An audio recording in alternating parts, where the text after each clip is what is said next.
महत्त्वाच्या बातमीनं जगद्गुरू संत तुकाराम महाराजांच्या पालखी प्रस्थान सोहळ्यासाठी आता अवघी देहू नगरी सज्ज झाल्याचं पाहायला मिळतंय।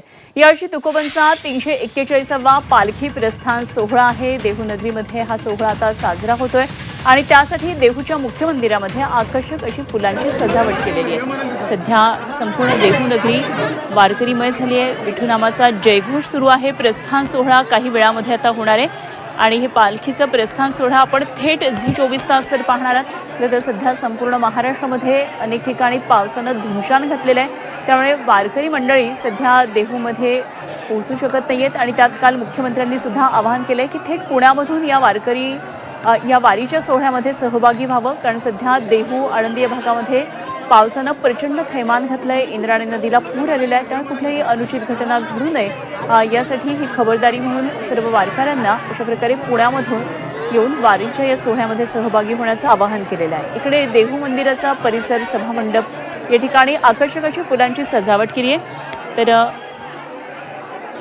सध्या तुकोबांच्या या पादुकांचं मंदिर प्रदक्षिणा सुरू असल्याचं दिसतंय। हजारो वारकरी आता मंदिरामध्ये दर्शनासाठी येत आहेत।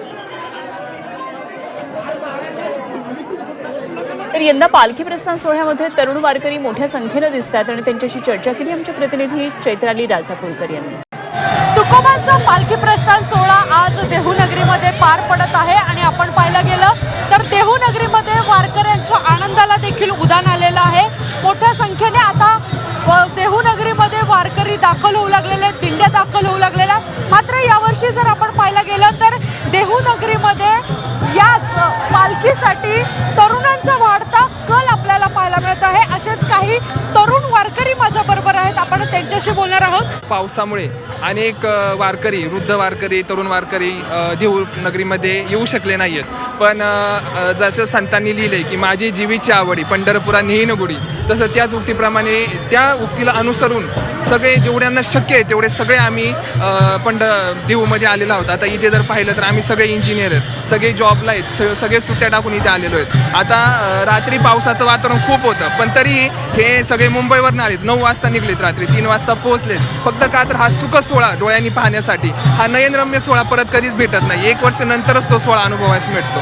मग हा सुख सोहळा, हा आनंद, हा वारकऱ्यांमधला मिळणारा आनंद, हा मिळण्यासाठी आम्ही इथे येतो आणि हा आनंद साजरा करतो। मुंबईची लाईफस्टाईल आपण जर बघितली तर खूप धकाधकीची असते। जर आपण गावाकडे पाठ फिरवली तर गावाकडे खूप शांतता, आणि जर हे वारीचा आपल्याला अनुभव घ्यायचा आहे तर इथे येणं नक्कीच महत्त्वाचं ठरेल। इंजिनियर असून सुद्धा या वारीच्या सोहळ्यामध्ये होत आहे, पंढरपूर पर्यंत तुम्ही हा प्रवास करणार आहे, काय सांगा? सगळ्यांना सर्वप्रथम रामकृष्ण हरी।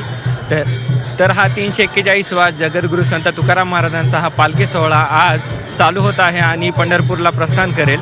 तर यामध्ये मी हे सांगेल की याची देही याची डोळा, हे असे स्वर्गीय सुख असणारे जे सुख आहे ते इथेच अनुभवायला भेटतात। तरुण पिढीचा जो आहे तो वाढता कल या वारीमध्ये पाहायला मिळतोय। खरं तर हे सगळे तरुण जे आहेत ते इंजिनियर आहेत, रोज कम्प्युटरच्या समोर तासनतास काम करत असतात, मात्र सुट्टी घेऊन हे सर्वजण आज देहूतून पंढरपूरकडे मार्गस्थ होणार आहेत।